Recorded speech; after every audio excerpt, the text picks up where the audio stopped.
Hi everyone, welcome to my channel Mamata's ಗ್ಲಿಡ್ಜ್. ಎಲ್ಲರೂ ಹೇಗಿದ್ದೀರಾ? ಚೆನ್ನಾಗಿದ್ದೀರಾ ಅಂತಲೇ ಭಾವಿಸಿದ್ದೀನಿ. ಒಂದು ವೇಳೆ ಚೆನ್ನಾಗಿಲ್ಲ ಅಂದರೆ ಈ ವಿಡಿಯೋ ನೋಡಿದ ಮೇಲೆ ಖಂಡಿತ ಚೆನ್ನಾಗಾಗ್ತೀರಾ. ಮತ್ತೆ ಒಂದು ಸ್ಕಿನ್ ಪ್ರಾಬ್ಲಮ್ ಜೊತೆಗೆ ನಿಮ್ಮ ಮುಂದೆ ಬಂದಿದ್ದೀನಿ. ಇದು ನೋಡಿ, ಪ್ರತಿ 3 ಜನರಲ್ಲಿ ಒಬ್ರಿಗಂತೂ ಖಂಡಿತ ಈ ಪ್ರಾಬ್ಲಮ್ ಫೇಸ್ ಮಾಡಿರ್ತಾರೆ. ಹಾಗೆ ಈ ವಿಡಿಯೋ ನೋಡಿ ನನ್ನ ವ್ಯೂವರ್ಸ್ ಆದ ರೇಖಾ ಕಲಾಲ್ ಅಂತ ಕೇಳಿದರು. ಓಪನ್ ಪೋರ್ಸ್ ಬಗ್ಗೆ ಯಾವುದಾದ್ರೂ ಹೋಮ್ ರೆಮಿಡಿ ಇದ್ದರೆ ತಿಳಿಸಿ ಅಂತ ಕೇಳಿದರು. ಹಾಗಾಗಿ ಈ ವಿಡಿಯೋ ಮಾಡ್ತಾಯಿದ್ದೀನಿ. ಈ ಓಪನ್ ಪೋರ್ಸ್ ಇದ್ದರೆ ನೋಡಿ, ನಮ್ಮ ಸ್ಕಿನ್ನು ಗ್ಲೋ ಆಗಿ ಕಾಣೋದಿಲ್ಲ. ನಾವು ಮೇಕಪ್ ಮಾಡಿಕೊಂಡ್ರೂ ಒಂಥರ ಕೇಕಿ ಒಂಥರ ಕ್ರ್ಯಾಕ್ ಆದಂಗೆ ಆಗುತ್ತೆ. ಆಮೇಲೆ ಅಷ್ಟು ಹೈಜಿನಿಕ್ ಆಗಿರಲ್ಲ, ಅಂದರೆ ಬೇಗ ಡಸ್ಟ್ ಬಂದು ಕೂತ್ಕೊಳ್ಳುತ್ತೆ. ಆಮೇಲೆ ನಾವು ಎಷ್ಟೇ ಸೀರಮ್ ಬಳಸಿರಲಿ, ಏನು ಬಳಸಿದ್ರೂ ಈ ಪೋರ್ಸು ಕ್ಲೋಸ್ ಆಗೋದಿಲ್ಲ.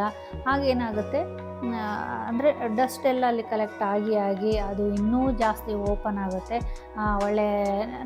ನಾವೇನು ಟ್ರೀಟ್ ಮಾಡದೇ ಇದ್ದಾಗ ಅದು ಇನ್ನೂ ಹಳ್ಳ ಥರ ಜಾಸ್ತಿ ಆಗೋ ಚಾನ್ಸ್ ಇರುತ್ತೆ. ಎಸ್ಪೆಷಲಿ ಈ ಭಾಗದಲ್ಲಿ ಜಾಸ್ತಿ ಕಾಣಿಸುತ್ತೆ ನಮಗೆ.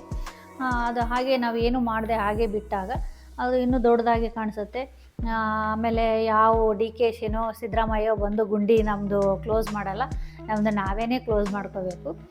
ಅದು ಯಾವ ರೀತಿ ಅಂತ ನೋಡೋಣ. ಈ ಓಪನ್ ಪೋರ್ಸ್ ಇರುವವರು ಏನು ಮಾಡಬೇಕು, ಏನು ಮಾಡಬಾರ್ದು, ಯಾವ ರೆಮಿಡಿ ಯೂಸ್ ಮಾಡಬೇಕು ಎಲ್ಲನೂ ಈ ವಿಡಿಯೋದಲ್ಲಿ ನಾನು ತಿಳಿಸಿದ್ದೀನಿ. ವಿಡಿಯೋ ಎಂಡ್ವರೆಗೂ ನೋಡಿ. ಹಾಗೆ ಫ್ರೆಂಡ್ಸಿಗೆ, ಫ್ಯಾಮಿಲಿಗೆ ಶೇರ್ ಮಾಡಿ. ನನ್ನ ಚಾನಲ್ನ ಸಬ್ಸ್ಕ್ರೈಬ್ ಮಾಡ್ಕೊಂಡು ನೋಡಿ. ನಿಮ್ಮ ಅನಿಸಿಕೆಗಳನ್ನು ಕಮೆಂಟ್ನಲ್ಲಿ ತಿಳಿಸೋದು ಮಾತ್ರ ಮರಿಬೇಡಿ. ಈ ಓಪನ್ ಪೋರ್ಸ್ ಯಾಕೆ ಆಗುತ್ತೆ ಅನ್ನೋದು ಸ್ವಲ್ಪ ತಿಳ್ಕೊಂಬಿಡೋಣ. ಯಾಕಂದ್ರೆ ಗೊತ್ತಿರಬೇಕಲ್ವ. ಒಂದು ನೋಡಿ, ನಮ್ಮ ಸ್ಕಿನ್ನಲ್ಲಿ ಎಕ್ಸ್ಟ್ರಾ ಆಯಿಲ್ ಏನು ಪ್ರೊಡ್ಯೂಸ್ ಆಗೋದ್ರಿಂದ ಪೋರ್ಸು ಓಪನ್ ಆಗುತ್ತೆ. ನೆಕ್ಸ್ಟ್ ಇನ್ನೊಂದು, ಏಜ್ ಆಗ್ತಾ ನಮ್ಮ ಸ್ಕಿನ್ನು ಕೊಲಾಜಿನ್ ಕಡಿಮೆಯಾಗಿ ಅವಾಗೂ ಪೋರ್ಸ್ ಓಪನ್ ಆಗುತ್ತೆ. ಈ ಕೊಲಾಜಿನ್ ಕ್ರೀಮ್ ಬಗ್ಗೆ ಒಂದು ವಿಡಿಯೋ ಮಾಡಿದ್ದೀನಿ. ಯಾರೆಲ್ಲ ಆ ವಿಡಿಯೋ ನೋಡಿಲ್ಲ ಅಂದರೆ ಅದರ ಲಿಂಕ್ ಕೊಟ್ಟಿರ್ತೀನಿ, ಒಂದು ಸಲ ಚೆಕ್ ಮಾಡಿ. ಬೇಕು ಅಂದರೆ ಆ ಕ್ರೀಮ್ಸು ಚೆನ್ನಾಗಿ ಕೆಲಸ ಮಾಡುತ್ತೆ, ನೀವು ಮಾಡ್ಕೋಬೋದು, ಮನೆಯಲ್ಲೇ ಮಾಡ್ಕೊಳ್ಬೋದು. ಆ ವಿಡಿಯೋ ನೋಡಿ ಮಾಡ್ಕೊಳ್ಳಿ. ನೆಕ್ಸ್ಟು ಸನ್ ಡ್ಯಾಮೇಜು, ಅಂದರೆ ನಮ್ಮ ಸೂರ್ಯನ ಕಿರಣ, UV ಕಿರಣದಿಂದ ಪೋರ್ಸ್ ಓಪನ್ ಆಗೋ ಚಾನ್ಸ್ ಸಹ ಇರುತ್ತೆ. ನೆಕ್ಸ್ಟು ಪ್ರಾಪರಾಗಿ ಕ್ಲೆನ್ಸಿಂಗ್ ಮಾಡಲ್ಲ. ಅಂದರೆ ನಾವು ಮುಖ ತೊಳ್ಕೊಂಡಾಗ ಸುಮ್ಮನೆ ಮೇಲೆ ಅಷ್ಟೇ ತೊಳ್ಕೊತೀವಿ.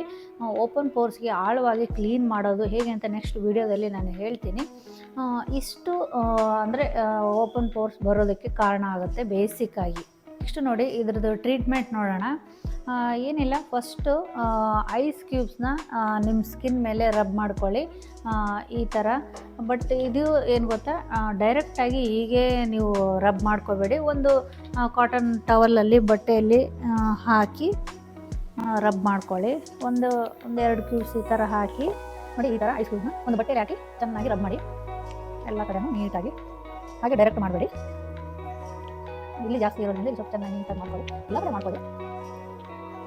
ಇನ್ನು ಸಮ್ಮರಲ್ಲಂತೂ ಸ್ಕಿನ್ ಕೂಲ್ ಆಗುತ್ತೆ. ಡೈಲಿ ಮಾಡ್ಕೋಬೋದು. ಎಲ್ಲರೂ ಓಪನ್ ಪೋರ್ಸ್ ಇರೋರಷ್ಟೇ ಮಾಡ್ಕೋಬೇಕಂತ ಏನಿಲ್ಲ, ಎಲ್ಲರೂ ಮಾಡ್ಕೋಬೋದು.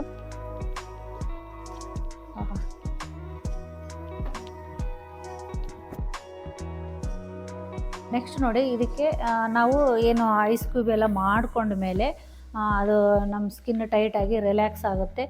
ಆವಾಗ ನಾವು ಇನ್ನೊಂದು ಹೋಮ್ ರೆಮಿಡಿ ತೋರಿಸ್ತೀನಿ, ಅಂದರೆ ಮುಖಕ್ಕೆ ಪ್ಯಾಕ್ ಥರ ಹಾಕ್ಕೊಳ್ಳೋದಕ್ಕೆ.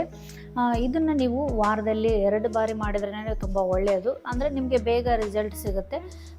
ನಿಮ್ಗಾಗಲೇ ಚೇಂಜಸ್ ಗೊತ್ತಾಗುತ್ತೆ ನಿಮಗೆ. ನೋಡಿ, ಇದಕ್ಕೆ ಒಂದು ಕಾಣಿಸ್ತಾ ಇದೆಯಾ ಇಲ್ಲಿ ನೋಡಿ, ಸ್ಯಾಂಡಲ್ವುಡ್ ಪೌಡ್ರ್ ಅಂತ ಸಿಗುತ್ತಲ್ವ, ಅದು 1 ಸ್ಪೂನ್ ತೊಗೊಳ್ಳಿ. ಓಕೆನಾ. ಆಮೇಲೆ ಟೊಮೆಟೊ ಜ್ಯೂಸು, ಚೆನ್ನಾಗಿ ಹಣ್ಣಾಗಿರೋಂಥದ್ದು ಟೊಮೆಟೊ ಜ್ಯೂಸು. ಹಾಗೆ ಬಂದರೆ ಇಲ್ಲಿ ನೋಡಿ, ಚೆನ್ನಾಗಿ ಹಣ್ಣಾಗಿದ್ದರೆ ಹಾಗೇ ನೋಡಿ ಇದರಲ್ಲಿ ಹೇಗೆ ಬರುತ್ತೆ ನೋಡಿ, ಈ ಥರ ರಸ ತೊಗೊಳ್ಳಿ.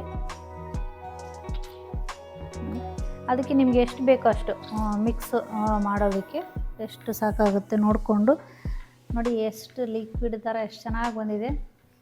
ಇದನ್ನು ಚೆನ್ನಾಗಿ ಮಿಕ್ಸ್ ಮಾಡ್ಕೊಳ್ಳಿ.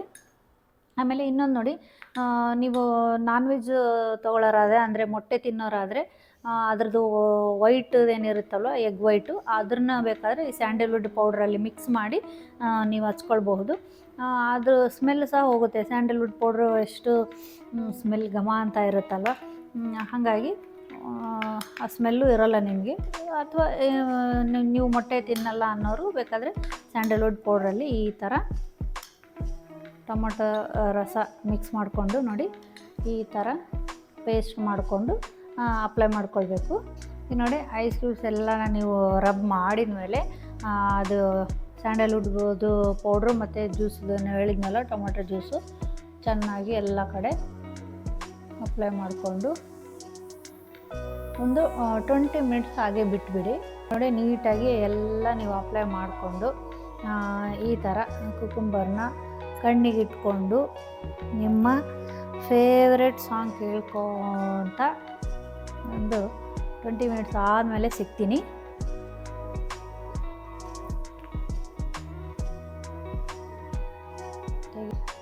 ನೋಡಿ ಈಗ 20 ಮಿನಿಟ್ಸ್ ಆದಮೇಲೆ ನೀಟಾಗಿ ತೊಳ್ಕೊಂಡು ಬಂದಿದ್ದೀನಿ. ಬಟ್ ನೋಡಿ ಡ್ರೆಸ್ ಮೇಲೆಲ್ಲ ಹೇಗೆ ಚೆಲ್ಕೊಂಡಿದ್ದೀನಿ ಅಂತ ಆಗುತ್ತಲ್ವ, ಏನು ಮಾಡೋಕ್ಕಾಗಲ್ಲ. ಆಮೇಲೆ ಮುಖ ವಾಶ್ ಮಾಡೋ ಆದಮೇಲೆ ಮಾಯ್ಶ್ಚರೈಸರ್ ಮಾತ್ರ ಯೂಸ್ ಮಾಡೋದು ಮರಿಬೇಡಿ. ನೀವು ಯಾವ್ದು ಯೂಸ್ ಮಾಡ್ತೀರಾ ಅಂದರೆ ನಿಮ್ಮ ಸ್ಕಿನ್ಗೆ ಸೂಟ್ ಆಗೋಂಥ ಮಾಯ್ಶ್ಚರೈಸರ್ನ ಯೂಸ್ ಮಾಡಿ. ಕೇಳ್ತಾ ಇದ್ದರು ಯಾರೋ ಲಾಸ್ಟ್ ವಿಡಿಯೋದಲ್ಲಿ ಯಾರೋ ಟೋನರ್ ಯಾವ್ದು ಬಳಸ್ತಾ ಇದ್ದೀರಾ, ಯಾವುದು ಚೆನ್ನಾಗಿದೆಯಾ ಅಂತ ಕೇಳ್ತಾಯಿದ್ರು. ನಾನು ಬಳಸೋದು ನೋಡಿ ಪ್ಲಮ್ದು ನೈಸಿನಾಮೈಡ್ ಟೋನರ್ ಅಂತಂದು, ಇದರಲ್ಲಿ ರೈಸ್ ವಾಟರ್ ಸಹ ಮಿಕ್ಸ್ ಇದೆ, ಬೇಕಂದರೆ ತೊಗೊಳ್ಬೋದು. ಆಮೇಲೆ ಇದು ಆಲ್ ಸ್ಕಿನ್ ಟೈಪ್ಗೆ ಅಂತಲೇ ಇದೆ, ತೊಗೊಳ್ಬೋದು, ಚೆನ್ನಾಗಿದೆ. ನಾನಂತೂ ಇದನ್ನೇ ಯೂಸ್ ಮಾಡೋದು, ಬೇಕಂದರೆ ನೀವು ತೊಗೋಬೋದು, ಲಿಂಕ್ ಕೊಟ್ಟಿರ್ತೀನಿ. ಆಮೇಲೆ ಮಾಯ್ಶ್ಚರೈಸರ್ದು ಬೇಕಾದರೆ ತುಂಬ ಹಳೆಯ ವಿಡಿಯೋಲ್ಲಿ ಯಾರೋ ಕೇಳಿದರು, ನಂದು ಆಯಿಲಿ ಸ್ಕಿನ್ ಇದೆ ಅದರದ್ದು ಲಿಂಕ್ ಕೊಡಿ ಅಂತ ಕೇಳಿದರು. ಎರಡರದ್ದು ಕೊಟ್ಟಿರ್ತೀನಿ, ಚೆಕ್ ಮಾಡಿ. ಟೋನರ್ದು ಮತ್ತು ಮಾಯ್ಶ್ಚರೈಸರ್ ಎರಡು ಲಿಂಕ್ ಕೊಟ್ಟಿರ್ತೀನಿ, ಚೆಕ್ ಮಾಡಿ. ನೋಡಿ ಈ ಹೋಮ್ ರೆಮಿಡಿ ಜೊತೆಗೇ ನೀವು ಚೆನ್ನಾಗಿ ನೀರು ಕುಡೀರಿ. ಡೈಲಿ 3 ಲೀಟ್ರ್ ನೀರು ಕುಡಿಲೇಬೇಕು. ಹಾಗೆ ಆವಾಗ ನಿಮ್ಮ ಸ್ಕಿನ್ನು ಗ್ಲೋ ಚೆನ್ನಾಗಾಗುತ್ತೆ. ಆಮೇಲೆ ಜಿಂಕ್ ರಿಚ್ ಇರೋ ಫುಡ್ಡು ತೊಗೊಳ್ಳಿ. ಅಂದರೆ ಈ ಪಂಪ್ಕಿನ್ ಸೀಡ್ಸಲ್ಲಿ ತೊಗೊಳೋದ್ರಿಂದ ನಿಮ್ಮ ಎಕ್ಸ್ಟ್ರಾ ಆಯಿಲ್ನ ಅದು ಕಂಟ್ರೋಲ್ ಮಾಡುತ್ತೆ. ಸ್ಕಿನ್ನಲ್ಲಿ ಎಕ್ಸ್ಟ್ರಾ ಆಯಿಲ್ ಯಾರಿಗಾದರೂ ತುಂಬ ಆಯಿಲ್ ಪ್ರೊಡ್ಯೂಸ್ ಆಗ್ತಾ ಇರುತ್ತೆ ನೋಡಿ, ಅವರು ಪಂಪ್ಕಿನ್ ಸೀಡ್ಸ್ ಜಾಸ್ತಿ ತೊಗೊಳ್ಳಿ. ಆಮೇಲೆ ವಿಟಮಿನ್ ಸಿ ಇರೋಂಥ ಫುಡ್ಡು ಜಾಸ್ತಿ ತೊಗೊಳ್ಳಿ, ಇದರಿಂದ ಸ್ಕಿನ್ನು ಹೆಲ್ದಿಯಾಗಿರುತ್ತೆ. ಇಷ್ಟ ಆಗಿತ್ತು ನೋಡಿ ಈ ಓಪನ್ ಪೋರ್ಸ್ಗೆ ಮನೆಯಲ್ಲೇ ನಾವು ಹೇಗೆ ಹೋಮ್ ರೆಮಿಡಿ ರೆಡಿ ಮಾಡ್ಕೊಳ್ಬೋದು, ಹೇಗೆ ಸರಿಪಡಿಸ್ಕೊಳ್ಬೋದು ಅನ್ನೋ ವಿಡಿಯೋ ಆಗಿತ್ತು. ಈ ವಿಡಿಯೋ ನಿಮಗೆ ಇಷ್ಟ ಆದಲ್ಲಿ ಪ್ಲೀಸ್ ಒಂದು ಲೈಕ್ ಕೊಡಿ, ಹಾಗೆ ಸಬ್ಸ್ಕ್ರೈಬ್ ಮಾಡ್ಕೊಂಡು ನೋಡಿ. ನಿಮ್ಮ ಅನಿಸಿಕೆಗಳನ್ನು ಕಮೆಂಟಲ್ಲಿ ತಿಳಿಸಿ.